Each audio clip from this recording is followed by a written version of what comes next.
What's up, everybody? And we're back with a new episode. I'm your host, Natalie Nadeen, the host of Unapologetically Her podcast.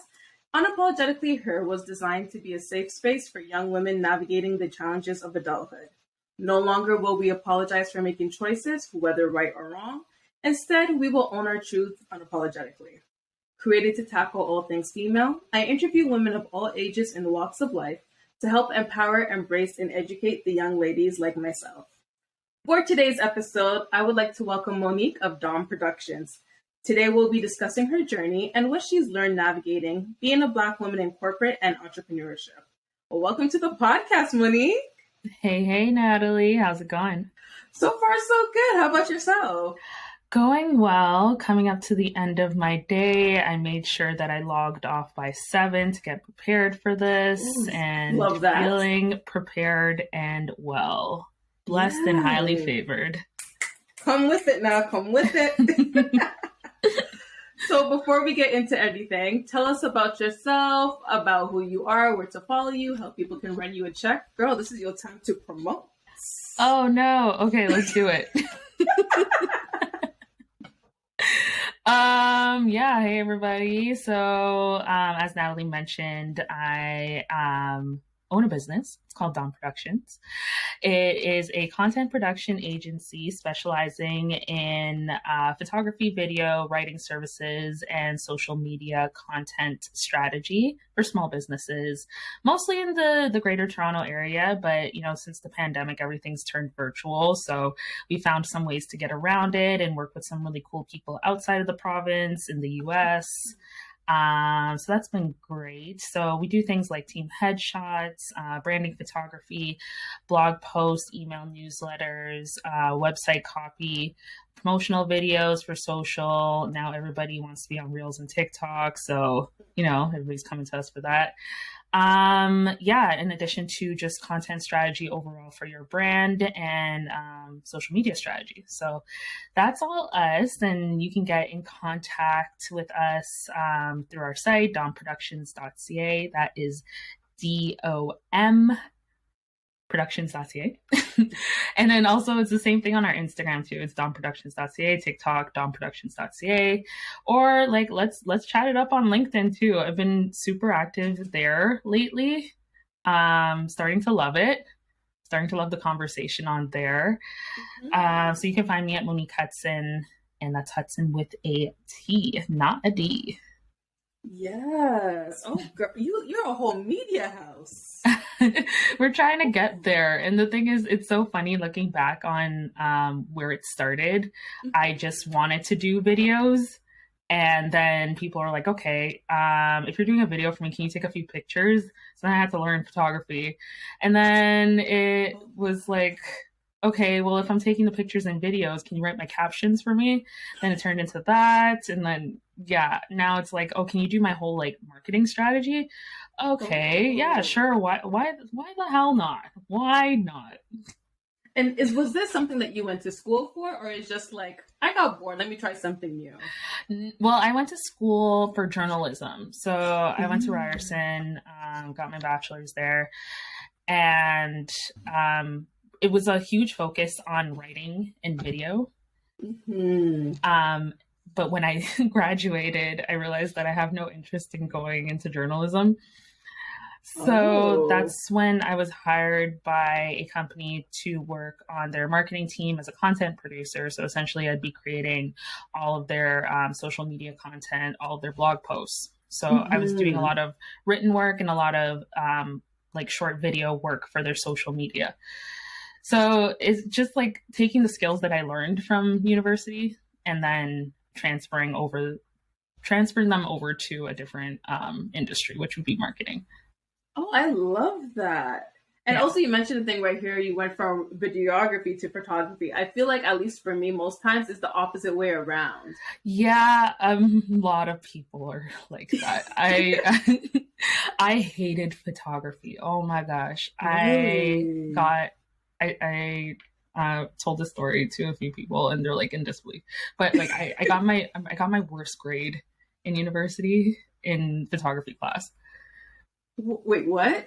Yeah, it was pretty bad. I did not know how to work a still camera. Oh. Yeah. Oh, wow. Oh, that is really different. And then I left school and I'm like, I hate photography. I'm never doing this. And now look, you never know where your path is gonna lead you. Yeah. So like, little lesson in there, I guess, is like never write anything off. That part. You never know. You never know where you'll end up. Oh, girl, look here. She's already dropping gems, and she hasn't even started yet. I'm just saying. I'm just saying. You never write it off. I'm gonna remember that because there's so many things I'm like, I'm done with you, and then I see it creep back up, and I'm like, oh, maybe I should put some effort into. Wow. Yeah, I mean, like, understand your strengths and blah, blah, your strengths and weaknesses. But yeah, you can't count anything out in life. Yeah. Oh, girl. See, I'm already ready for the answers you're about to give me because it's just the intro and she's dropping gems, y'all. Oh, Lord. So my first question for you is, tell me why you chose this topic and a bit about your journey. You did touch on it, but if you can go more in depth, your journey navigating the corporate and entrepreneurship, and especially your path as a Black woman in this field. Funny enough, like looking back on it, I've had to navigate spaces being I call it the OBG. I don't know if anybody else has coined that term yet, but like if not, I need to like look into trademark ASAP. The only Black girl, the OBG. Yeah. So I've been navigating spaces being that only Black girl in the room since like I was a child. So think like elementary school. I went to the same elementary school from kindergarten all the way up to grade 8. And there wasn't a lot of, pretty much like everybody who I grew up with from kindergarten, I like graduated with in grade 8. And there weren't a lot of Black people in the area. So I think I was like, I'm going to say one of 5 Black kids in my class, always, for those 10 years. And then high school was a lot better. We moved to a different area, and that's when it was like culture shock. Like, oh my gosh, all these people that look like me. What is happening? But then going into university, once again, I was faced with this scenario where out of 125 students in the journalism class, there were only 3 of us, 3 Black people. Wow. Yeah.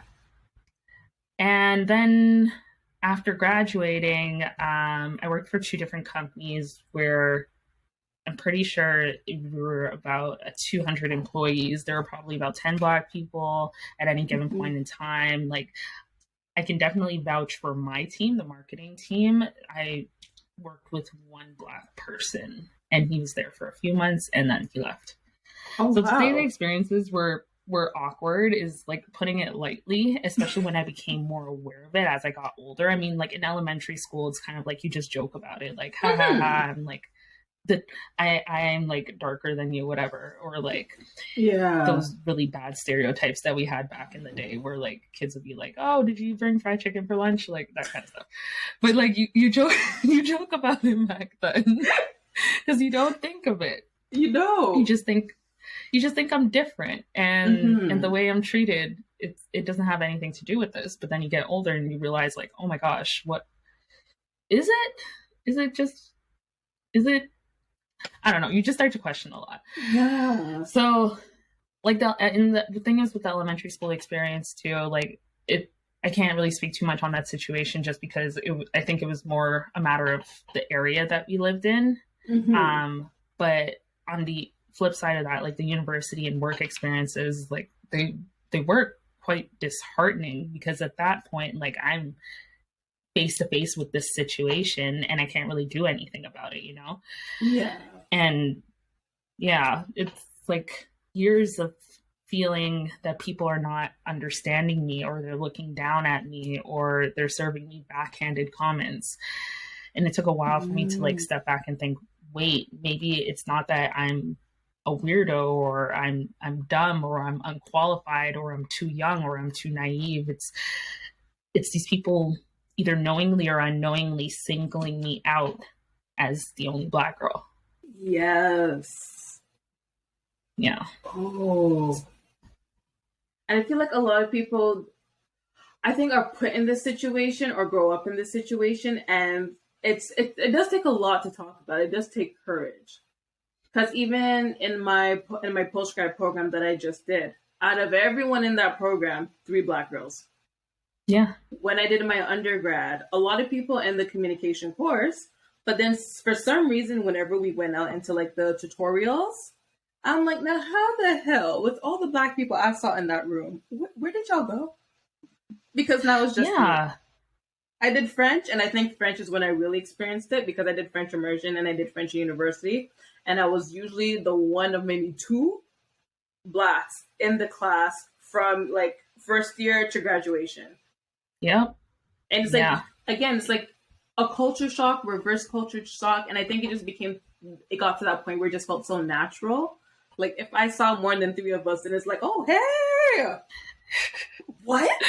But then you have to think like, okay, yeah, exactly. And then you like start like overthinking things like, oh, okay, so I don't know, maybe this is just me, but like even sitting on public transportation and there's like maybe one other Black person, you're like, do I sit next to them? Because then everybody's going to think that we're together. That kind of situation. Yeah. Or like if I start like not teaming up, oh my gosh, not us like going to war. But like if I start like getting buddy with the other Black person at work, is everybody going to think that we're being like a clique and we're not trying to like, but like on the flip side, there's like 100 of y'all and there's only 2 of us. But they would never question the 100. Exactly. Mm-hmm. Oh girl. Oh, you just spoke to so many people just now, because I reflect, like you said, between school, between work, and there's not a lot of us. So then when you see it, it's just like, I see you, you see me. We moved on up like the Jefferson's child. Oh my gosh. That's literally what it feels like. The way that me and that other Black guy that I was working with for those couple of months, the way that like we just get, like we never really like spoke too much to each other, but like we worked on the marketing team together and we sat across from each other. So like somebody would say something dumb and then him and I would just like look at each other, give each other the look like, like we're gonna keep it cute, but okay. Moving on. Oh my gosh, buddy, you speaking to the choir right now, let me tell you. So my next question for you is, why do you think we struggle to remain our authentic selves in the workplace, and where do you think it stems from? Well, I can only really speak for myself, because I think a lot of people can relate to this too. Just being an anxious person in general, I tend to walk into a situation and assess, okay, do I want to try to fit in here, or can I just show up my authentic self? Whereas like I feel like I see other people, they just like walk into a room and this is me and that's it, take it or leave it. They own it. Yeah, exactly. And I really admire those people. For me, it's a little bit more of a struggle. And I think, like I said, a lot of people can relate to this. I feel like everybody, you know, at the end of the day, they want to belong to something. So, you know, unfortunately, in a lot of like corporate culture, there are a lot of white people. So their way of doing things tends to bleed into the idea of what should be done at work versus what shouldn't be done. The whole idea of professionalism comes from a very white way of thinking of doing things. Yes. So there have been so many times where I was in the office and I have to double take. What's the word that I'm looking for? I have to really think about what I'm saying before I say it. I have to think, okay, is this going to sound too quote unquote ghetto? Like you're second guessing yourself. Yeah, exactly. Constantly second guessing what I'm doing and how I'm doing it, or you know, what I'm wearing or how my hair looks. Oh my gosh, don't even get me started about the hair thing. I could go on forever about all the different microaggressions and how my self-esteem, oh child, like it took me a while to get to the point where I could wear my natural hair out. And the thing is, like, I have been blessed with not the most manageable, but like pretty like mid-range manageable curls. Mm-hmm. And the fact that I didn't feel comfortable to wear this to work, I, I can't help but feel for those who may have a shorter fro or kinkier hair, and feel like they always need to be covering it up because of what has been deemed professional versus not. Ooh, I feel like that kind of hit me right there because I'm getting flashbacks. And I'm getting flashbacks to the point where I used to, funny thing is, I never used to wear braids until I hit like grade 12. I started working in grade 11. And I used to always wear my natural hair. And I will never forget this story though. When I first started working retail, and I was told that, by the way, they prefer when people have their hair like out and straight. Mind you, at the time I had like, my 2 cornrows going back, thought I was looking cute. And I said, excuse me? One, my hair is not permed. It is for ABC all up under here. So no one, I'm not wearing my straight hair no time soon. Because before I never even used to do blowouts. And I'm just like, well, if they can't accept me for my natural hair, one, they're going to have to fire me. Because I've been against like perms and all those kind of things since I was like a young girl. And then when I started wearing the braids, kind of same thing. I kind of got so accustomed to it that without the braids, I feel lost. Yeah. And then I had but why is it that you feel lost? And that's the thing, is because now it's acceptable where it feels like it's always neat and in place. Yeah. Yep. And then the one time I got the blowout, oh my gosh, I love this on you. This is my favorite style. I prefer this over when you wore your hair with the curls or this. And I went, this is technically not my natural hair. Yep. It is, but it's not. But it's not like how your hair. Microaggression. Yeah. It's not how your hair grows out of your head naturally.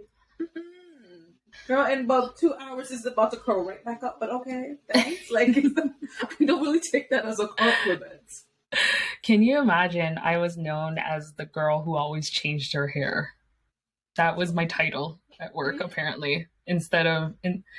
Literally, our president introduced me to one of our clients one time as, oh, here's the girl who always changes her hair. Okay, wait, no. I don't like that for you. Yeah. Oh no. I definitely gave him the look after, and then I became known as the girl who will always put him in his place. So everybody was like, they were scared of the president. They were scared of the president, and it was just like a whole thing where he was like his personality didn't give you the warm and fuzzies. Let's just put it that way. Yeah. And after a while of him, kind of making these backhanded comments, these microaggressions, let's just call a spade, I just started keeping it real with him because I was just so sick and tired of it. And then that's when everybody was like, oh, you're the only one who, I'm really struggling not to say his name. You're really the one who knows how to put so-and-so in their place. Oh, like so-and-so, he always listens to you. Wow. And I'm like, I'm just not going to put up with the shit. Like, no. And I would be so livid. unnecessary. Like, that's how you introduce me? Yeah. Not for my work ethic, not for the job that I've done. As the girl who always changes her hair. Yeah. It's funny because at that point I was known as the girl who always changes her hair. And that was like for the first like year and a half or so. And then when I started speaking up for myself, I became known as the girl who speaks up. So then it was kind of like, I just went from the black girl with the hair to the black girl with the attitude. Like, there's no winning here. I was about to say, I'll be like, now we know why that had to be done. And it's like applaud, but they are going to completely twist that around. Exactly. So it just, for a while I was wondering, is this just me? Is this just me? Like, I feel like people are looking at me different. I feel like people are treating me different. But it got to a point where like, no, these things need to be said. I need to be able to advocate for myself. And it was one of really the defining, it was really one of the things that prompted me to leave the company. Wow. Okay. I'm going to ask you a side question. This has nothing to do with the list.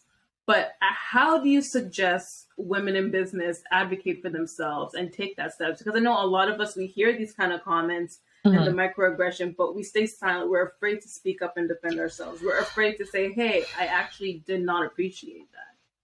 See, this is a hard one because it's really a case by case. It really should be taken case by case because for people who don't really have the resources or the support to just up and quit their job and look for something else, obviously I'm not going to tell y'all to start speaking up and rocking the boat and, you know, potentially like risk your job or risk your stability. But for people who do have a little bit more wiggle room, like for me, who was living at my parents' at the time and had their full support,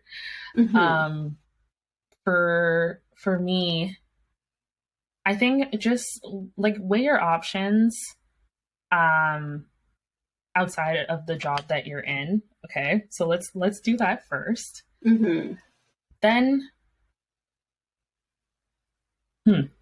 oh wait, you really threw me through a loop with this question. When do you just start advocating for yourself? Like there just gets to a point where like you realize that enough is enough. Yeah.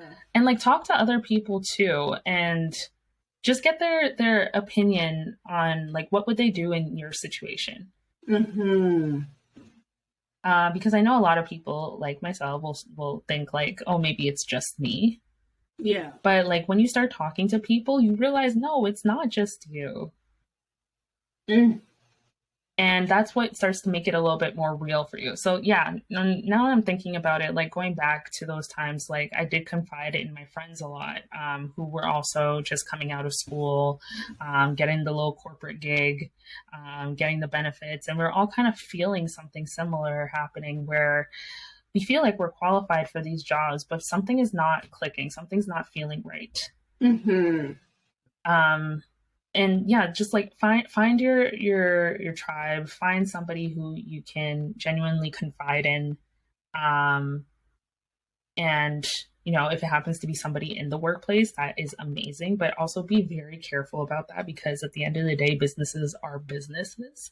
Yes. And sometimes you feel like you can trust in somebody and, you know, you just gotta know who really has your back at the end of the day. Oh, absolutely. Yeah. Can't take that lightly. Yeah, exactly. You got to understand your relationships with people. Really, when it comes down to it, you should always be able to advocate for yourself, but being realistic, sometimes you can't. Yeah. And yeah, just ease into, find people to talk to and find a way to like ease your opinion in. That sounds like very like a very shy way of doing things. Like I know a lot of people will probably give the advice. Yeah.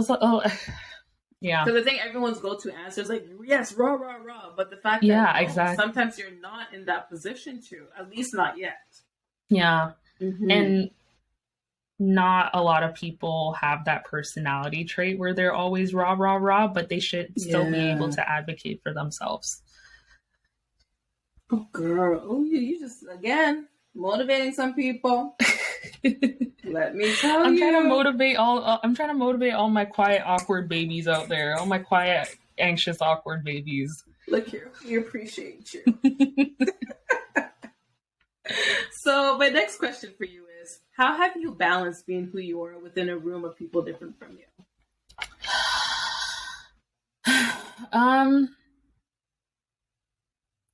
I came to a point where I realized that like I have nobody to answer to but myself. And that came pretty late in life though. So this girl saying late like she's 65 or something like that. Late in my current life, late in my 28 years. Go back. We'll continue. It came later to me. Like the epiphany just came to me. Like if I don't stay true to myself, then like who might I got blah blah blah. Only person I have to answer to is myself. So it's worthwhile to just stay true to myself, or else I'm going to be unhappy. Yes. And then how have I like balanced being in a room? Like I am not the person who always has to be the center of attention. But I'm also not going to stay quiet just so that you can, if I have something to say, then I'm going to say it. Mm-hmm. But yeah, it's just like my general personality is not to be that super loud person. But if I do want to say something, then I will say it. And I guess that's kind of like the balanced personality in me. I don't know. I don't, this is not a good question. I mean, sorry, this is not a good response to your question. No, I love it because it's the authentic. Like, this is how you know this is not a rehearsed like question and answer. Like, this is coming from the heart. Man, I don't even know how to answer this because, like, if I'm just being completely honest, that's just me in general. I think that's how you found your balance. Yeah, I mean, it's not something that I had to like specifically try to do. Like, how do I continue to be me? It's just, it just comes naturally at this point. That's good. Yeah. You've reached that point of just comfort within yourself. And like you said, now you realize you're not responding to anybody but yourself. So why are you trying to conform to them? Yeah. Mm-hmm. Girl, you answered your own question without even knowing it. You put it together for me, so God bless your heart. I feel like I'm just rambling at this point. I'm really like I'm grasping for straws, trying to find the answer in this all this gobbledygook. I love it though, because this is when you really hear, and this is why I say I love hearing people's stories and like really kind of challenging them with these questions, because you really have to dig deep and be like, wait a minute, like you know that you overcame this, but how? When? Yeah. Yeah. I don't know when the how really, when it really switched over to that. But yeah. Kind of just evolved over time. Yeah. Yeah. I think with experiences and just, you know, once again, talking to people, having your tribe of people, you just get to a point where you're just tired. Yeah. You're like, you're not putting up with this no more. It's either this or nothing at all. Yeah. I mean, one thing I can say is that one thing I've gotten good at is making people aware when I'm feeling off or like feeling awkward or feeling anxious, because, you know, before I'd be in like a big group of people and it would just be like quiet. Like I'm quivering. The girl is quivering. She's shaking, screaming, crying, throwing up the entire time inside. But I wouldn't say anything about it. I would just be the quiet person in the corner. However, I realized, I think, actually, you know what? I'm gonna credit starting my business for this, because one of the biggest things they tell you when starting a business, you gotta sell yourself. Otherwise, how are people gonna know that you exist? How are people gonna know to buy from you? How are you gonna make that coin? You gotta talk about it. Yeah. Okay, cool. I hate talking. Yeah, this like realization came to me. It's like, I hate talking to people, but I need to tell people about this business. So how do I do this? Well, I will go into a room, and if I'm networking with a bunch of people, I will let you know, hi, I hate networking, but here we are. So how are you today? I am very socially awkward. How do you do you like going to these things? Do you enjoy talking to random strangers? Because I don't. And then it just kind of like breaks the ice. Me just being hella awkward and just being upfront and honest about it. Yeah. I know that we're talking about like being a person of color and being a Black person, the only Black person in the room. But yeah, just being unapologetically plug, being unapologetically awkward. Being unapologetically Black as well, like it's kind of giving I owe it to myself. Black girl. Oh my gosh! And the thing is, like, I watch her and I get awkward. Like, I start sweating watching her because I'm like, is this me? Please, God, no! This can't be me.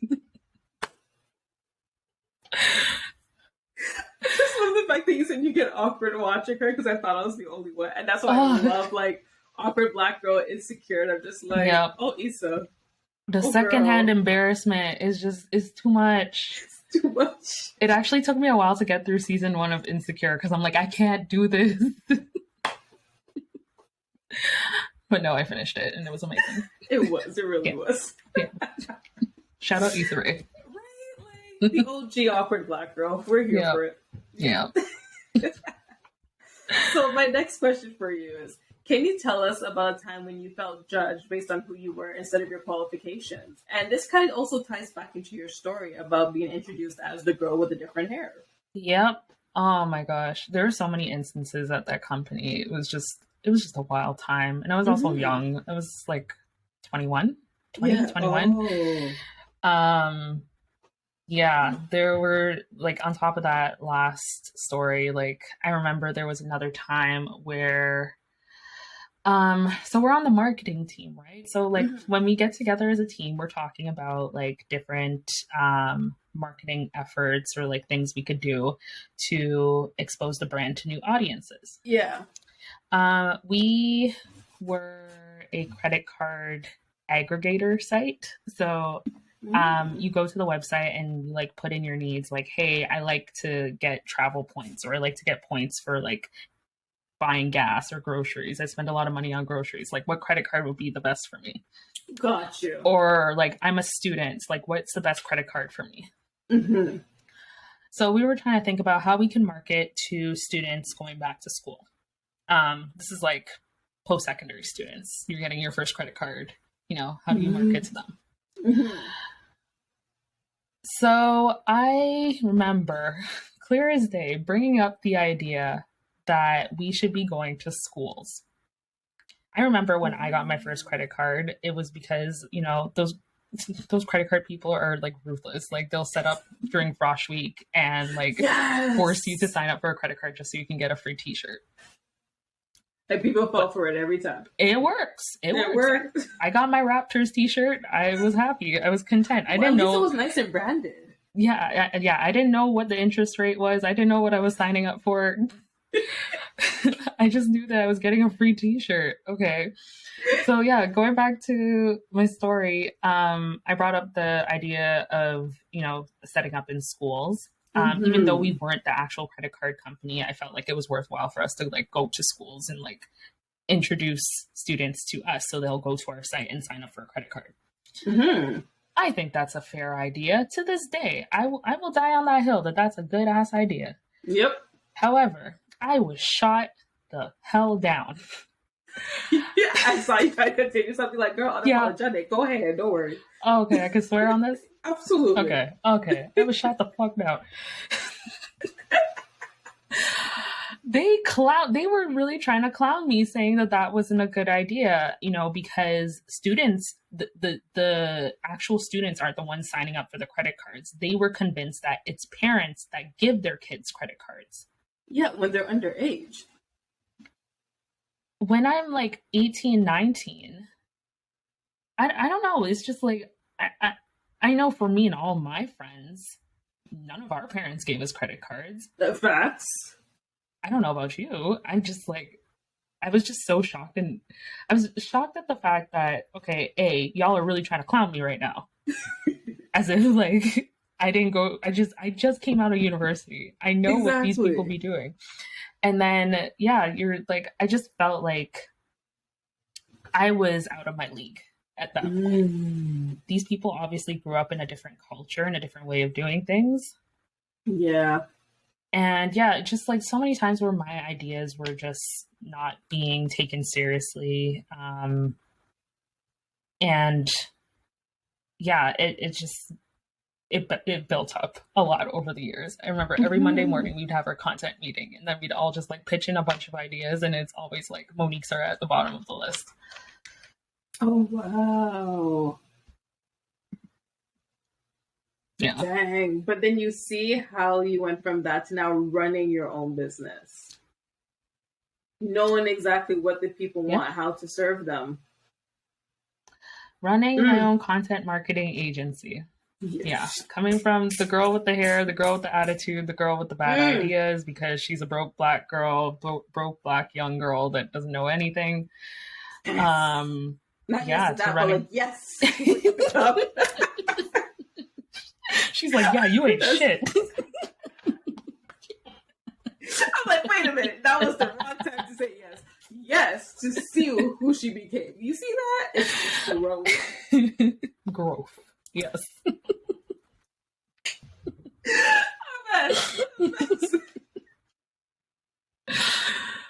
But I bet you they regretted that decision.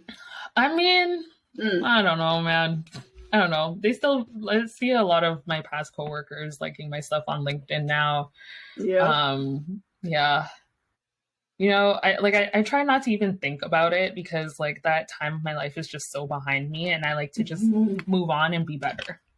I love that. Yeah.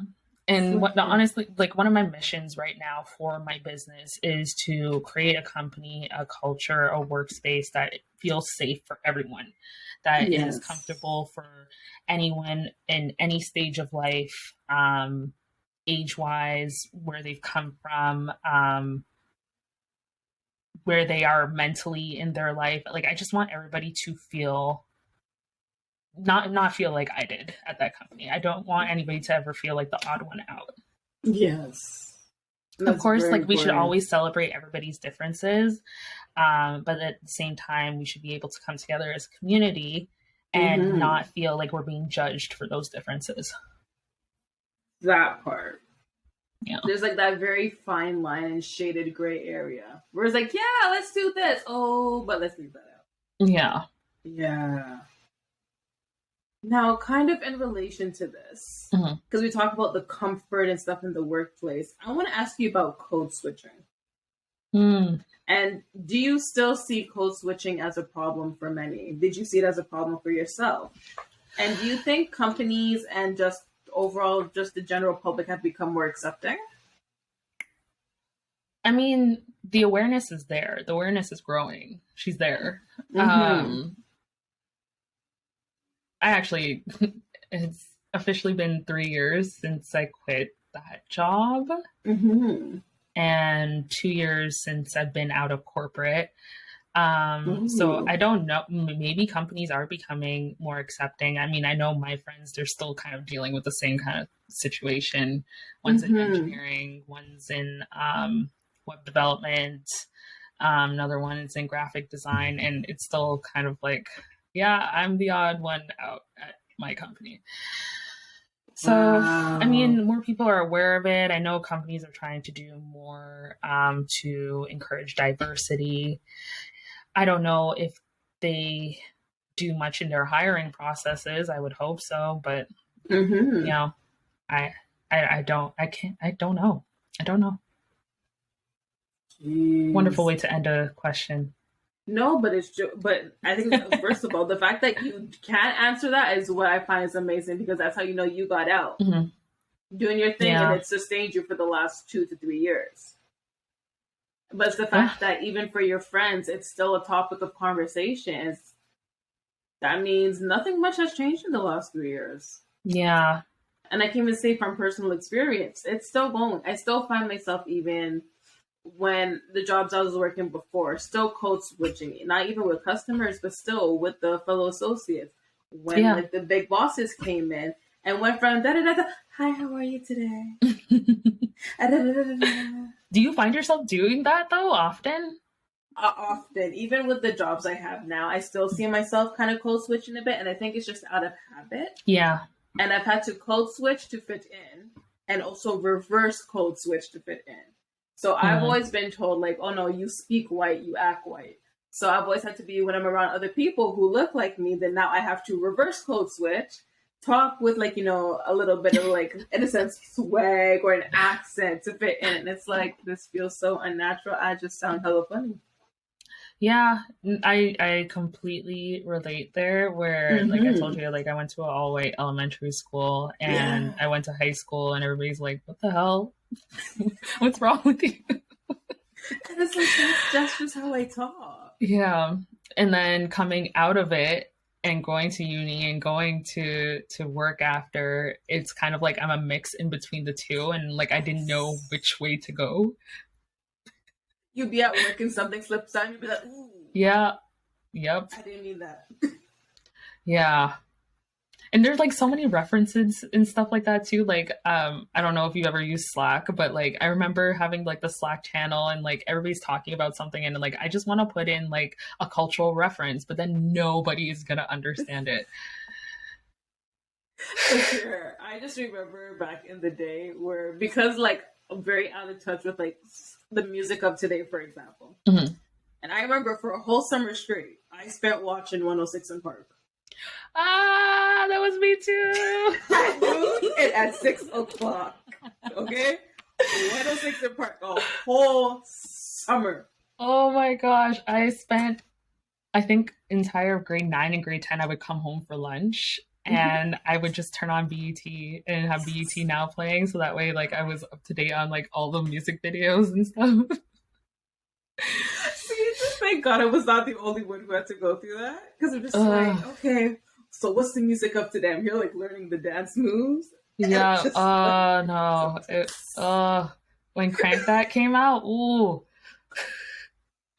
Remember my dad and I in the living room trying to figure it out? It was a mess. Do you remember when Jerk came out? I just learned actually how to do it. I'm very proud of myself. Yes. But yeah, you know, like going back to it though, like I'm so happy I found my tribe when I did. You know, yes. Like it took a while, but like my best friends to this day, I met them in grade 9. Oh, nice. And by the time we reached grade 12 though, that's when I was like, this is me, this is us, this is how we do things. I'm tired of being told that I'm not Black enough. I'm tired of being told that like I don't know the music of today, or like, oh, you don't know how to do this dance move. Anyways, yeah. Girl, when you find and like I feel so everything. Yeah, I feel so comfortable being around them. Fucking love my friends. They're awesome. Yeah. Friendship appreciation right here. I love you. Yeah, claps for them. Like, yeah. Yes. So my next question for you. In entrepreneurship, although we have the freedom to act as we please, why are we still intimidated by being a boss babe? Ooh, you're going to have to give me, what do you think boss babe is? Because I've had this conversation with a few people and they have different definitions. You turned the question on me? Oh no. This is Unapologetically Monique. Ooh. I'm going to be like a woman in leadership. A woman who knows what she wants. She's able to delegate. She's able to give those instructions. She's able to just be a boss and be unapologetic about it. Like, this is what I want. This is how I like it. These are my standards. I don't know. Is that correct? I mean, there's no like boss baby in the dictionary. So like, you're free to make of it as you wish. I love it.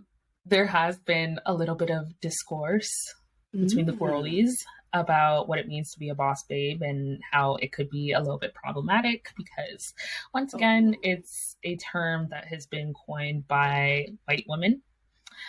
And it's just become a bit of a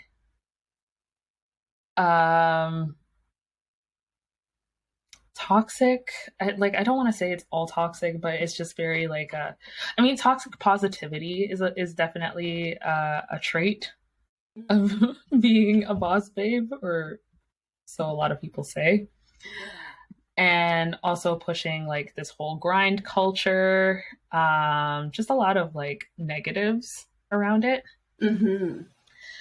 And yeah, how it's been a term coined by or a phrase coined by white women, so it hasn't been very inclusive of women of color. Yeah. Or people who aren't born a woman. Just very exclusive. Yes. But anyways, that's my little 2 cents on that. Personally, not a huge fan of the phrase. I mean, I used to use it a lot in social media marketing just because it was like a buzzword. Okay. But like I've tried to stay away from it. But why are people intimidated by being a boss babe? I mean, other than what I just said. Natalie's gonna leave this podcast like, okay, need to scratch that out of my vocabulary. No.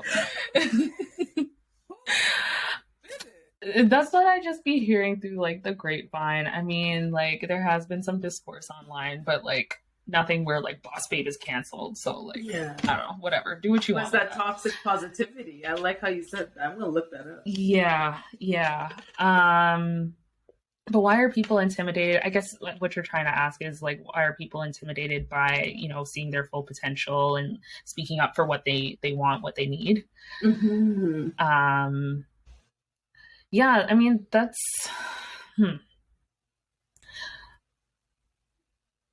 If you're a boss babe, I guess we're referring to women.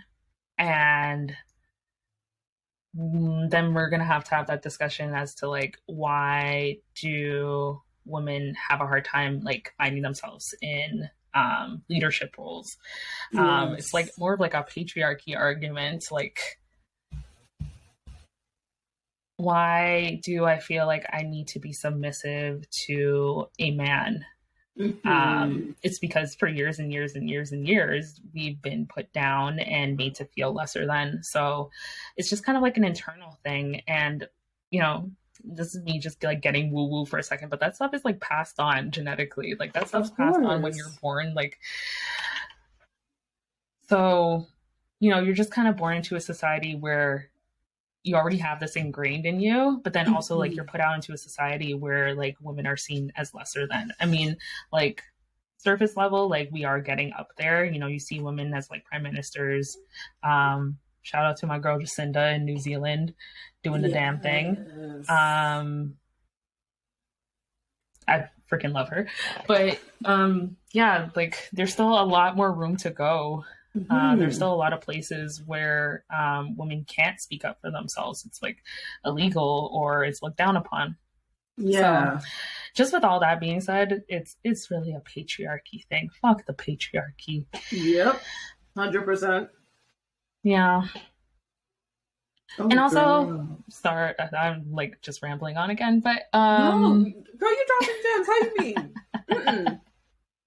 What? Also, when you spend so much of your life second guessing yourself, or when people are looking down on you, whether that be explicitly or through microaggressions, you know, it is hard to break from that and say, no, I know what I'm talking about. I know what I'm doing, and I'm confident in my abilities.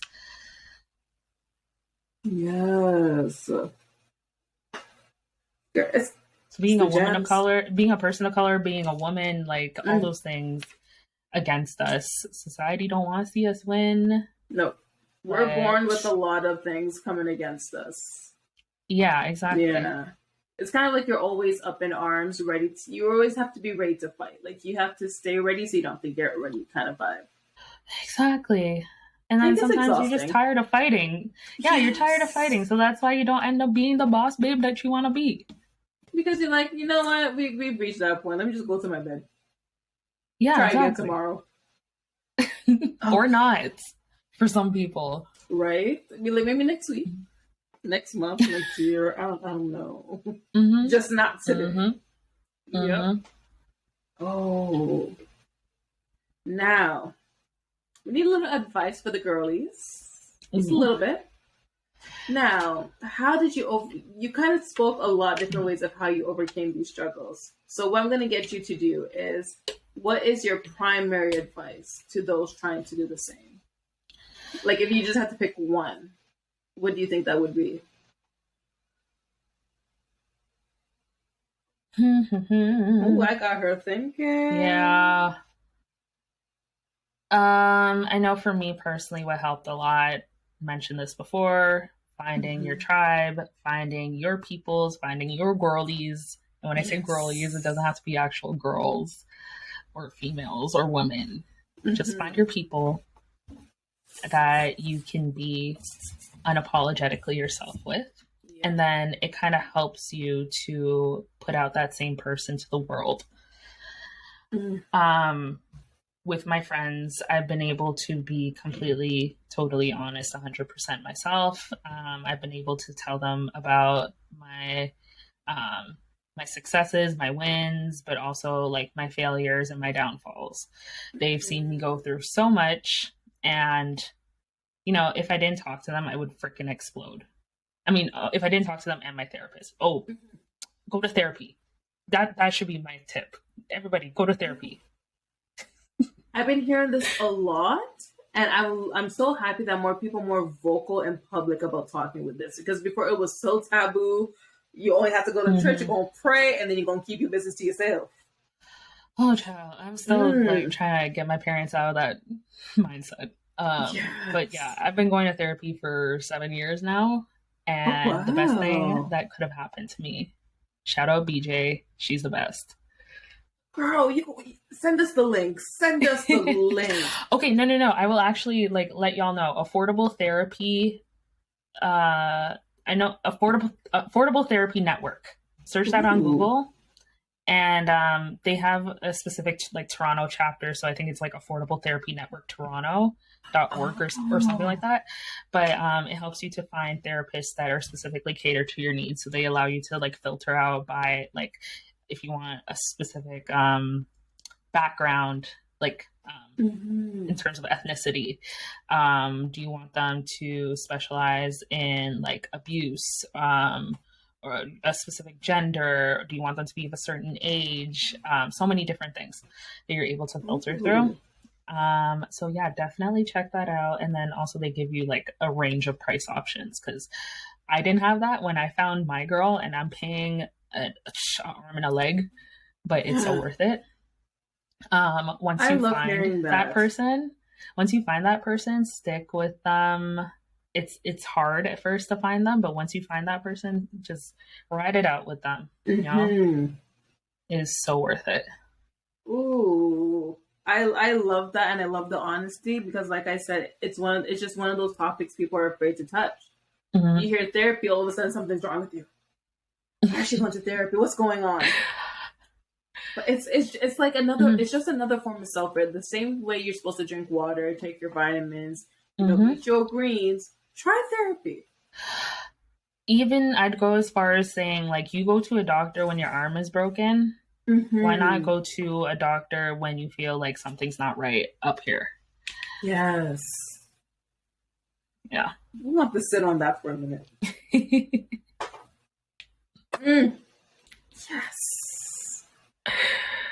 Y'all, don't be afraid. It's 2022. Don't be afraid of therapy. And I actually want to look into that. Please do. Like, anybody who says that they're against therapy, I'm looking at you funny. No. You're like, at this rate, it's a requirement before you get with me. Have you tried therapy? No? Okay, come back to me like 2 months time. Yeah, because you're not going to come to me. You're not going to come to me. Well, no, now I'm jumping into dating. You're not going to come to me with all your issues and like just throw that onto me. I got enough of my issues to deal with. I don't need your baggage. I'm sorry. It's giving Jordan Woods. I don't need your situation. Absolutely not. We won't have and that's no shade, but we don't. We will not. I love it. That's the first thing that came to my head. But I love it. Now, Monique, this is my favorite part of the episode. It's also the sad part because it means we're wrapping up. But it's also my favorite part because I want to know, what does it mean to be unapologetically Monique? I didn't prepare this answer. I don't know what to say. My favorite answer. What it means to be unapologetically Monique. It means to be unapologetically Black, unapologetically feminine, unapologetically anxious, and unapologetically awkward AF. I love it. Yeah. And unapologetically what's like a more professional way of saying like a bad bitch or like a boss bitch? without it sounding Girl, it don't corny. get 'Cause I better feel like than that sounds that. corny. It sounds like a little bit corny to me. It's giving corny. But like I work damn hard, god damn it. And I'm not afraid to say that. Boom. It's definitely giving boss bitch There. vibes, and I'm living for it. Living. Yeah. Yeah. And I got good knees, like Megan Thee Stallion. I'll just throw that out there. My knees are pretty good. Okay, that's the answer of the year. Like, I got good knees. They're strong. I've been working them out.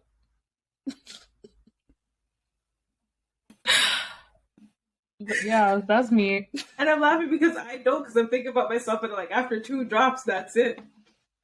These are like, what the Nah. hell you doing? So if you got good knees, girl, celebrate them. Thank you. Celebrate. Thank you. Thank you. Like, what? Girl, God, have to give me some workout tips because I'm too young for this.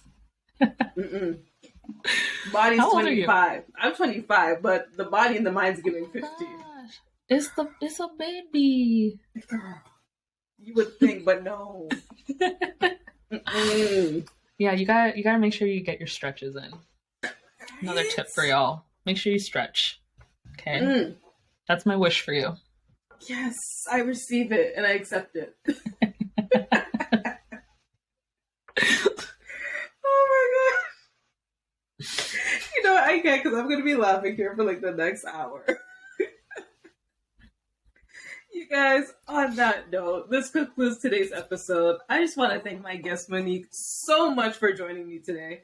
Make sure you follow her on all social platforms. Monique, shout yourself out one more time. Your business, your Instagrams, your socials, how they run you a check. Go ahead, girl, one more time.